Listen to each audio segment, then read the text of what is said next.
I think there's a lot of potential. I still think we're a young team. We got guys from all over the place. I believe we have huge potential. I think we have to believe that going into our season. We're a very diverse squad. I think we're represented by 15 or 16 countries here.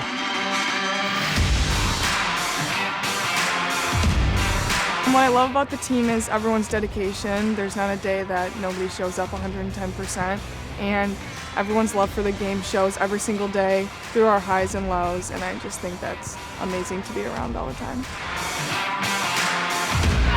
The support that they'll have coming into the environment. If you're shy or you're struggling or anything on the sorts of them lines, you've got loads of boys that will support you and help you through difficult times.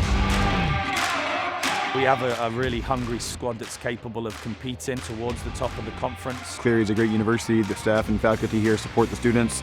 We've got incredible athletes here. In my opinion, it's the best place to be.